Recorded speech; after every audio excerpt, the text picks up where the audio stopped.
Hello friends, जय माता दी। कैसे हैं आप सब दोस्तों। बैसाख माह की अमावस्या तिथि है और अगर आपके भी जीवन में बार बार रुकावटें आती है, आपके घर पर पितृ दोष लगा हो या पूर्वजों की अशांति का प्रभाव हो, तो आ गई है बैसाख अमावस्या, जब सूर्य मेष राशि में होता है और इस समय का वातावरण सबसे पवित्र और ऊर्जा से परिपूर्ण होकर इस अवधि में आप जो भी धार्मिक कार्य करते हैं उसका फल कई गुना ज्यादा बढ़ जाता है। यह खास तिथि जब आप शनि ग्रह के कड़े प्रभावों से मुक्ति पा सकते हैं। अपने जीवन में अगर पितृ दोष है तो उसकी शांति करवा सकते हैं। इस दिन किया गया गंगा स्नान, दान, तर्पण, पितृ पूजन सभी आपके जीवन से बाधाओं को दूर करते हैं। आपके पूर्वजों की आत्मा को शांति मिलती है, आपके जीवन में सुख समृद्धि आती है। कहते हैं कि बैसाख माह से ही त्रेता युग का प्रारंभ हुआ था और साउथ इंडिया में बैसाख माह की अमावस्या को शनि जयंती के रूप में मनाया जाता है। और अति सुंदर कथा आती है। अंतर में धर्मवर्ण नाम का एक ब्राह्मण हुआ करता था और वह भगवान विष्णु की भक्ति में लीन रहता था। एक बार उसने किसी महात्मा से सुना कि भगवान विष्णु के नाम स्मरण से ज्यादा पुण्य किसी और कार्य में है ही नहीं। इस बात से प्रभावित होकर उसने गृहस्थ जीवन को त्याग दिया और संन्यास ले लिया। सन्यासी जीवन में भ्रमण करते हुए धर्मवर्ण पितृ लोक पहुंचे। वहां उन्होंने देखा कि उनके पितृ बहुत कष्ट में तड़प रहे हैं और पितरों ने उन्हें बताया कि उनका ये जो कष्ट है ये सन्यास लेने के कारण हुआ है, क्योंकि अब उनका पिंड दान करने वाला कोई नहीं बचा। उनकी वंशज प्रणाली अब समाप्त हो गई है। अतः पितरों ने धर्मवर्ण को गृहस्थ जीवन में वापस आने और संतान उत्पन्न करने का आदेश दिया और उनकी इस आज्ञा का पालन करते हुए धर्मवर्ण ने गृहस्थ जीवन की शुरुआत कर संतान उत्पन्न की और बैसाख माह की अमावस्या पर विधि विधान से पितृ का पिंडदान कर उन्हें मुक्ति दिलाई। इस तरह से बैसाख अमावस्या पितरों को समर्पित एक महत्वपूर्ण तिथि बन गई और इस दिन पितरों का स्मरण करने से जीवन के सभी प्रकार के संकट समाप्त होते हैं। और कोई भी व्यक्ति अगर बैसाख अमावस्या के दिन नियमित रूप से स्नान और दान करता है तो उसे न केवल पितरों की कृपा प्राप्त होती है बल्कि पूर्व जन्म के पाप भी समाप्त हो जाते हैं। इस बार यह खास तिथि 27 अप्रैल को सुबह 4:49 से प्रारंभ हो रही है और बैसाख अमावस्या तिथि का समापन मध्य रात्रि को 1 बजे 27 के मध्य रात्रि यानी 28 की तिथि आ जाएगी उस समय होने वाली है। इसलिए एक ही दिन है अमावस्या, कोई कंफ्यूजन ना रखें कि 27 या 28 कब होगी। 27 अप्रैल को ही बैसाख अमावस्या का व्रत रखा जाएगा और इस दिन बहुत खूबसूरत योग भी है। प्रीति योग है, सर्वार्थ सिद्धि योग है, इनका शुभ संयोग बन रहा है। सर्वार्थ सिद्धि योग सुबह 5:44 से लेके 12:38 तक मध्य रात्रि तक है और 28 अप्रैल आ जाएगी। वहीं प्रीति योग रात को 12:19 से लेकर के पूरे दिन रहने वाला है। दोनों ही योग बहुत शुभ माने जाते हैं और इस मुहूर्त में आप जो भी कार्य करते हैं उसका कई गुना ज़्यादा फल प्राप्त होता है। क्या करना चाहिए? इस दिन सुबह जल्दी उठे, हथेलियों के दर्शन करें, धरती माँ को प्रणाम करें और नित्य कर्मों से निवृत्त होकर के स्नान आदि करना चाहिए। इस दिन जल तत्व की साधना के लिए अत्यंत महत्वपूर्ण तिथि है। तो क्या करना है? पवित्र स्नान करने का विधान आता है। हो सके तो किसी जलाशय में, कुंड में, नदी में, गंगा जी में, किसी तीर्थ में स्नान कीजिए और नहीं तो घर पर ही काले तिल मिला करके गंगा जल में आपको स्नान करना चाहिए और स्नान करके स्वच्छ धुले हुए वस्त्र धारण करें। इस दिन नीले काले वस्त्र ना पहने और इसके बाद 1 लोटा जल सूरज भगवान को अर्पित करना है। आप चाहें तो वहीं जल में खड़े खड़े ही थोड़े से हाथ में काले तिल ले लीजिए और बहते हुए जल में आपको अर्घ देना चाहिए। पितरों के निमित्त बोलें ओम सर्वेभ्यो पितृभ्यो नमो नमः, ओम सर्वेभ्यो पितृभ्यो नमो नमः। नहीं बोल सकते तो बोले पितर पितरानी की जय। और इस प्रकार से पितरों की आत्मा की शांति के लिए तर्पण करना चाहिए। और अगर आपके जीवन में आप अगर स्वयं से नहीं कर सकते तो आप किसी पंडित जी आदि के द्वारा भी आप करवा सकते हैं। और पुराणों में वर्णित है कि इस दिन पितरों का विशेष आवाहन किया जाता है। यहाँ तक कि राजा हरिश्चंद्र ने भी इस दिन अपने पितरों की शांति के लिए गंगा जी में तर्पण किया था, जिससे उन्हें सत्य के मार्ग पर विजय प्राप्त हुई। इसलिए इस दिन स्नान करने के बाद दक्षिण दिशा की ओर मुख करके पितरों को जल अवश्य अर्पित कीजिए। यहाँ तक कि घर में भी कर रहे हैं तो 1 लोटा जल, उसमें थोड़े काले तिल डाल लीजिए और दक्षिण मुखी होकर के ओम सर्वेभ्यो पितृभ्यो नमो नमः, ओम पितृभ्यो नमः, पितर पितरानी की जय, जो आपकी इच्छा हो वो बोल करके आपको तिल, कुश और जल अर्पित करना चाहिए।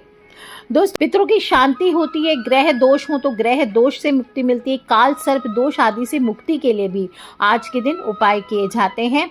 हो सके तो आप इस दिन उपवास रख सकते हैं, क्योंकि देखिए इस दिन अमावस्या के दिन ऐसे लोगों पर ज़्यादा प्रभाव पड़ता है जो लोग अति भावुक होते हैं। और ऐसे लोगों को इसलिए आज के दिन अपना मन कंट्रोल में रखना चाहिए, पूजा पाठ आदि में मन लगाना चाहिए, नहीं तो नकारात्मक शक्तियां उन्हें अपने प्रभाव में ले लेती है, जिससे उनका दिमाग कमज़ोर हो जाता है और वे नए नए उपाय सोचकर लोगों को परेशान करते रहते हैं। इसलिए ऐसे में आपको हनुमान जी के जाप करने चाहिए और प्रत्येक अमावस्या पर पितरों की मोक्ष प्राप्ति के लिए आपको व्रत रखना चाहिए। इस दिन आपने जब संकल्प कर लिया, व्रत कर लिया, तो आकर के सूरज भगवान को जल चढ़ाएं, पितर को जल चढ़ाएं। इसके बाद अपने घर के मंदिर की साफ सफाई करें। अमावस्या तिथि है, माता लक्ष्मी की भी तिथि होती है। आपको पता है दीपावली भी अमावस्या को आती है, तो माता लक्ष्मी की तिथि कही गई है। तो इस दिन नॉर्मल पूजा पाठ, अपने पंचदेव पूजन जो भी आपके इष्ट है, कुल देवी देवता का आप रोज का पूजन जो करते हैं वो कर लीजिए और माता लक्ष्मी के मंत्रों का जाप ज़रूर करें। आपके पास अगर अभिमंत्रित हत्ता जोड़ी है, सियार सिंगी है, तो इनको आप सामने रखें, इसका पूजन करें। आपके पास लक्ष्मी कौड़ियाँ हैं तो उनका पूजन करें। बोले ओम श्रीम ह्रीम श्रीम कमले कमलालय प्रसीद प्रसीद श्रीम ह्रीम शिम, ओम महालक्ष्मी नमः, ओम श्रीम ह्रीम शिम कमले कमलालय प्रसीद प्रसीद श्रीम ह्रीम शिम, ओम महालक्ष्मी नमः। इस मंत्र का आप ज़्यादा से ज़्यादा जाप करें और अपने इष्ट देवता और कुल देवी देवता के सामने एक कटोरी में काले तिल रख लीजिए। जब पूजा आपकी पूरी हो जाएगी तो घर के मेन गेट पे चले जाइए। घर के मुख्य दरवाजे पर आपको काले तिल से घेरा बनाना है। दोस्तों, उसको घेरे को कैसे बनाना है, आपको सबसे पहले क्या करना है बताती हूँ।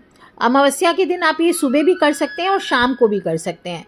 सूर्यास्त के समय करें या सूरज ढलते ही करें, और या फिर आप सुबह सुबह सूर्योदय के बाद कर सकते हैं। घर की साफ़ सफाई कर लीजिए। जहाँ पे आप घेरा बनाना चाहते हैं मेन गेट पे, वहाँ पहले पानी से पोंछा लगा लीजिए और फिर एक मुट्ठी काले तिल जो आपने पूजा में रखे हैं वो ले लीजिए और थोड़ा सा गौमूत्र या गंगा जल वहाँ पे छीट दीजिए और अपने कुल देवी देवता का स्मरण करते हुए पहले थोड़ा सा जल छीट करके तिल को शुद्ध कर लीजिए और फिर उसको धूप में सुखा लीजिए। सूरज की रोशनी में थोड़ी देर रख लीजिए।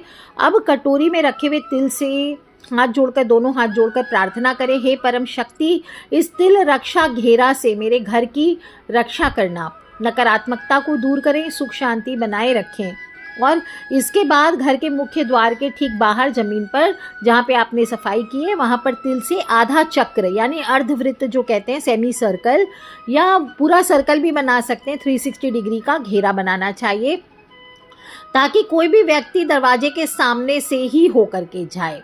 और तो यदि आपका दरवाज़ा बहुत बड़ा है तो जो तिल का लाइन है वो दरवाजे की चौड़ाई के अनुसार बढ़ा करके उसको बिछा दीजिए। और तिल बिछाते समय आप मंत्र जाप कर सकते हैं, ओम अपसर्पन्तु ते भूता ये भूता भूमि संस्थिता ये भूता विघ्न कर्तारः ते गच्छन्तु शिवाज्ञया। यानी ओम, जो भी भूत है, नकारात्मक शक्तियाँ, बाधाएं या बुरी ऊर्जा है, इस भूमि पर जो भी स्थित है वे सब दूर हो जाएं। जो भी भूत या शक्ति है, विघ्न बाधा उत्पन्न करने वाले चीज़ें हैं, वे भगवान शिव की आज्ञा से यहाँ से सदा के लिए चले जाएं। इस प्रकार से संस्कृत बोल सके तो संस्कृत, नहीं तो हिंदी में आप हाथ जोड़ करके प्रार्थना करते हुए बोलें। और ये घेरा आप देखेंगे नकारात्मक शक्तियाँ हों आपके घर से, कोई किसी ने टोटके आदि किए हो, कोई नज़र दोष हो, कोई पिशाच बाधा हो, घर में आपके सुख समृद्धि को प्रवेश करने से कोई चीज़ है जो रोक रही है, तो ये आपके घर में ये जो सुरक्षा घेरा है ये आपके घर में शांति, सुरक्षा और सकारात्मक ऊर्जा को बना करके रखता है, आपके घर की ऊर्जा को संतुलित करता है, सकारात्मक स्पंदन बढ़ाता है। और कोई यदि बार बार आपके घर में बीमार पड़ रहा हो, घर में झगड़े हो रहे हो, तो ये विशेष उपाय आपको ज़रूर करना चाहिए। और इस दिन कुछ करें ना करें, तीर्थों में हुआ, किसी पीपल पे हुआ, आप नदी या सरोवर में हुआ, वहाँ पे एक मुट्ठी तिल प्रवाहित करें, आपको पितृदोष से मुक्ति अवश्य मिलेगी। साफ जल में प्रवाहित करें, गंदे नाले में प्रवाहित नहीं करना, इस बात का ध्यान रखें। और कोशिश करें कि इस दिन मौन व्रत रखें। और दोस्तों, इस दिन सुहागने अपने पति की दीर्घ आयु के लिए पीपल में शिव का वास मानकर अश्वत्थ का पूजन कर परिक्रमा भी करती है। तो आज के दिन पितृदोष से मुक्ति भी मिलती है, सुहाग की रक्षा तो होती ही होती है। तो इस दिन आप अगर कोई पीपल है जहाँ पर शिवलिंग हो वहाँ पर आपको विशेष पूजन करना चाहिए, नहीं तो अलग अलग भी कर सकते हैं। पीपल के निमित्त आपको पूजन करना है। तिल के तेल का दीपक कीजिए, चंदन से धूप कीजिए, सफ़ेद चंदन चढ़ाइए, 1 मुट्ठी काले तिल चढ़ाइए और शिवलिंग पर जल प्रवाह आपको करना चाहिए। ओम नमः शिवाय, ओम नमः शिवाय, ओम नमः शिवाय। दूध चढ़ाएं, सफ़ेद पुष्पों से भोले बाबा का श्रृंगार करें, खीर का भोग लगाएं। इसके बाद जो खीर है वो आपको ओम नमः शिवाय का जाप करके गरीबों में बांट देना चाहिए। आप चाहें तो इस दिन जब पीपल की पूजा करेंगे उस समय आप वम वृक्षा कराए नमः शिवाय वंग, क्या बोलेंगे, वम भिक्षा कराए नमः शिवाय वंग, इस मंत्र का जाप करें। और इस दिन सर्वार्थ सफलता के लिए पीपल के जड़ पर सुबह सुबह जल आपको अवश्य चढ़ाना चाहिए। दूध चढ़ाकर मंत्रों का जाप कीजिए। ओम नमो भगवते वासुदेवाय, ओम नमः भगवते वासुदेवाय। शाम के समय पीपल के वृक्ष के नीचे सरसों के तेल का दीपक जलाएं और 7 परिक्रमा अवश्य करनी चाहिए। इस दिन थोड़ा दान भी अवश्य करें। काले तिल वे, वस्त्र वे, अन्न हुआ, ये दान दक्षिणा आप किसी भी ब्राह्मण को भी दे सकते हैं या फिर किसी ज़रूरतमंद को देना चाहिए। किसी आश्रम में आपको दान करना चाहिए। अनाज हो, भोजन हो, कपड़े हो, काला तिल हो, पैसे हो, जूते चप्पल, छाते, ये आप दान कर सकते हैं। ये बहुत लाभकारी होता है। और इस दिन विशेष रूप से जीवों की सेवा भी करनी चाहिए। काली गौ माता हो, काले कुत्ते हों, उनको 1 रोटी, कौवे को रोटी, गुड़, ये देना चाहिए आपको। ये पितृ शांति का बहुत सरल उपाय है। इस दिन आपको ध्यान रखना है किसी भी तरह से तामसी वस्तुओं का सेवन नहीं करना है, नॉनवेज आदि नहीं खाना है, किसी प्रकार का नशा आदि नहीं करना है। और सिर्फ इसका शरीर पर नहीं, आपके भविष्य पर भी दुष्परिणाम होता है। किसी भी प्रकार की भोग हो, विलासिता हो, इस दिन आपको बच के रहना चाहिए। इस दिन आपको उड़द या उड़द से बनी चीज़ें नहीं खानी चाहिए। और इस दिन कोई मांगलिक कार्य, शुभ कार्य, कोई भी खरीदारी, कोई नए काम आपको शुरुआत नहीं करना चाहिए। दोस्तों, इस प्रकार से छोटे छोटे बातों का ध्यान करते हुए अमावस्या तिथि आपको बितानी है। ब्रह्मचर्य का पालन अवश्य करें, किसी से कटु ना बोले, किसी को चोरी चुगली, बुराई, मारपीट किसी से आपको नहीं करना चाहिए। कोई गरीब आपके, कोई नीडी पर्सन आपके द्वार पर कुछ मांगने आ जाए तो उसे आज के दिन खाली हाथ ना लौटाएं। और दाढ़ी, मूछ, बाल आदि नहीं काटने चाहिए। दोस्तों, बैसाख अमावस्या है, केवल पूर्वजों को याद करने का दिन नहीं है, बल्कि आत्मशुद्धि का भी दिन है। अपनी जो ऊर्जा है उसको भी शोधन करने का विशेष समय है।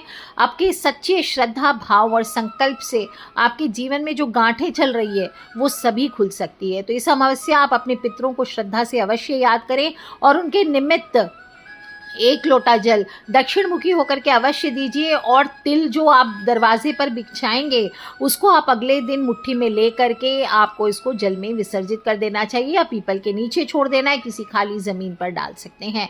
कर लीजिए उपाय दोस्तों, देखिए आपके पितृ कैसे प्रसन्न होंगे। सभी देवी देवता आपके ऊपर कृपा अवश्य बरसाएंगे। और ये अकेले नहीं सुनना है, बैसाख अमावस्या के दिन आपको ये मैंने जो दीपदान बताया ये भी करना है। दरवाजे पर, मुख्य द्वार पर आप एक दीपदान भी करें। शाम के समय अवश्य दीपदान करें, पीपल पे दीपदान करें, कहीं सरोवर आदि पे दीपदान करें। और आप देखिए दोस्तों, बहुत खूबसूरत ये समय आपका होगा। आने आपके जीवन में जो संघर्ष चल रहे होंगे, कष्ट चल रहे होंगे, वो सभी से आपको मुक्ति मिलती है। तो स्वयं भी करें और अपने फ्रेंड्स, फैमिली, मम्मी पापा, भाई बहन, बच्चे सभी लोगों से इसे शेयर अवश्य करते रहा करें, क्योंकि हमें नहीं पता कौन सा उपाय कब किसकी लाइफ बदल दे। So love you all friends, take care. जय माता दी, बम बम भोलेनाथ की जयकारा, शेरा वालिदा बोल सांचे दरबार की जय। बोलिए लक्ष्मी मैया की जय, विष्णु भगवान की जय। बोलिए हर हर हर महादेव शंभो।